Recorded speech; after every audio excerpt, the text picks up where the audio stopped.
Hi everyone, my name is Sophie Hopkins and I am here to tell you a story that hopefully can help everyone else. So, a bit of background from me, and I don't know if you can tell from the accent. A lot of people can tell when I say cook, book, but I'm actually a Geordie. I'm from Newcastle upon Tyne and I currently live in Wales. I want to share this story as being me. Be the person that I know I can be, and having the inner strength that I have to share this to you all. I would just like to point out that this may trigger some people in terms of mental health, but if I do, please don't hesitate to contact Samaritans, Childline, anything like that, or your local A&E. But please click off if you think you will get triggered. So, I live in Wales and I've been living in Wales for years. I moved down to Wales for reasons that I'm not really public about, but I will be for you. I moved out so I wanted to get away from Newcastle. Newcastle had a lot of horrible memories that I don't really want to talk about. However, the one thing I do want to talk about is who I am today. And that is because of my mental health. A lot of people look at me and go, "Oh, you're very shy. What's wrong?" And they're the questions you don't really want to be asked. But I'll tell you what's wrong. Is I'm a survivor. I'm a survivor of many issues, but one being my own personal battle of my inner self. Everyone has mental health. Some people have it good, some people have it bad. But we all have it, and it's something that no one should be ashamed about to talk about. There's one thing that a lot of people don't talk about, and that is being sectioned. On October the 13th, 2017, I was sectioned in the Section 3 of the Mental Health Act. I'd already been in hospital informally after being on a 136. For those of you that don't know what that means, a Section 136 is a section where a police or a nurse can put you on and take you to a place of safety. My place of safety happened to be the Section 136 unit at my local hospital. However, this could sometimes be a ward, a room, but you will always have two people with you, whether that's two police officers, two nurses, whatever. Two professionals will be with you until you've been assessed by a social worker and psychiatrist. I was lucky enough that time to be admitted informally. However, I wasn't doing very well informally, and therefore on Friday the 13th, I was sectioned, and I honestly thought my life has ended. Because a lot of the stigma is there's nothing for people to do on a mental health unit. People don't get better. In fact, it changed my life. I am who I am today because of those 6 months. And they were long, but with the right guidance and support and the right help, I got there in the end. I have been National Volunteer of the Year for about 5 years now, and that's through blogs and online things, also by going to places. Last year I was lucky enough to go to residential with Jack Drum in Newcastle, and they are an incredible organisation. They really helped me out, and I got to do a project called Hidden Histories. Hidden Histories was a project I set up with someone, and this is what we did. We created a booklet, and then we created a pack, and we held a conference, and we were talking about minding the North East. The aim of that was to bring young people, older generations of students together to work together, but also to find out what your hidden secret is and how one sentence can link you to an older person. Because there is a lot of stigma, and I have been National Volunteer of the Year with Be Inspired. I was Regional Volunteer of the Year. I have volunteered for mountainous amounts of hours, and I still do. I love the work I do. I love the fact that my story can help others. Being sectioned isn't a bad thing. Having thoughts isn't a bad thing, but it's what you do with those thoughts, and it's how you act on those thoughts. And that is where the fabulous DBT come into.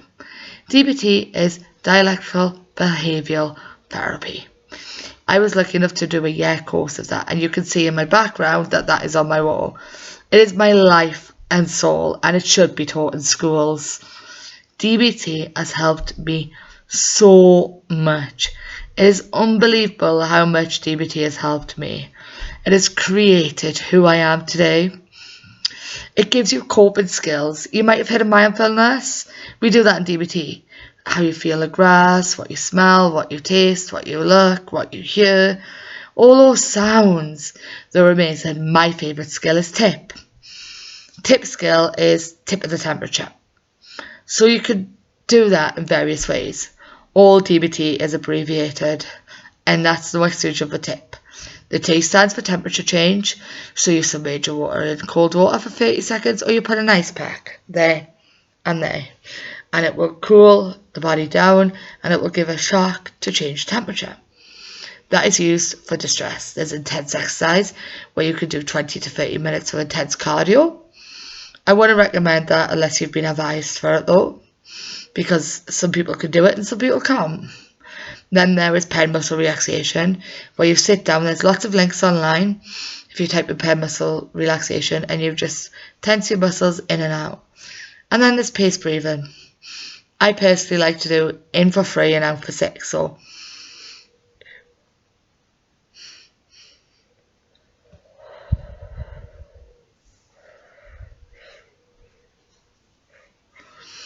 you could do one or all of those skills. And there's plenty of other. The first skill I remember is stop. You stop, you observe what's going on, you take a step back, and then you proceed mindfully. Proceeding mindfully means doing something in a mindful way or changing to do something else. But you have that thought. Stop is the first skill you're taught. I am so lucky to know these skills, and I love sharing these skills. And on this channel, I will be sharing different skills and just different ways to help you.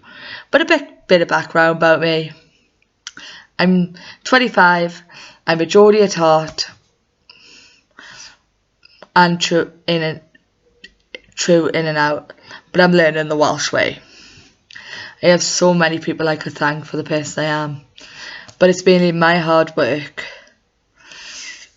So what if the past me used to think really bad and didn't know what to do, but I didn't have the skills then, and sometimes I still get bad days, but sharing it with you makes me happy. It makes me understand when I look at other YouTube videos, knowing that I'm not alone and you're not alone. No one is alone. And to be honest, it's not a bad thing to be talked about mental health. Don't get me wrong. It's a tricky topic. I still talk about it all the time. But I still struggle. I'm not going to lie, it's not easy. Nothing's easy. But if you talk to the right people, and the right people understand, then you will get who you are.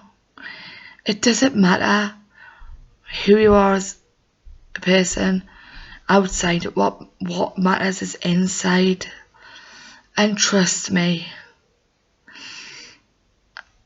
I honestly still struggle these days.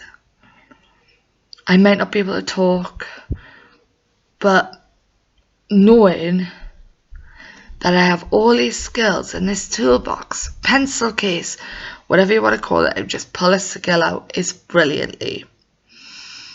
It is such a round of therapy, and I adore it. But I didn't always have them skills. I didn't always know what to do. But there's one thing for certain. You're never alone. No one's ever alone. In fact, everyone talks about it. They may talk about it to their friends. They may talk about it to themselves. They may write a journal. They may share it online. My mental health is something I've kept a secret for years, but actually, I'm not afraid of it anymore, and neither should you. Reach out, talk to a friend, meet new people and know you're not alone. But I'll tell you one thing. Understand that people are there just to help you. And seek that help. Be the better person in yourself. And knowing that something isn't forever. Those 6 months I thought were a lifetime. But they've changed me. And I am so happy to be here telling you my story. And I'm not mental health. I'm not my label. I am a survivor of my recovery, and I will continue to do that. I will hopefully be uploading quite often, so please subscribe, like and share. And just know, if you want to drop a comment, if you can, if you want to tag me on Twitter at BlackBeltSoph, share your story, and as one we can become united and know that we are not alone. You're not alone, I'm not alone, no one is. And don't be afraid of your past. Use your past to help you. Jack Drum taught me that you have luggage and baggage. Baggage is something you leave at the door and you never really go back to, and luggage is something that carries you throughout life, helps you. A lot of people leave their section. To me, I carry that because it helps me create who I am today. Thank you for watching. Hit the subscribe, like and comment if you can. I'll be back soon with another video. Good night.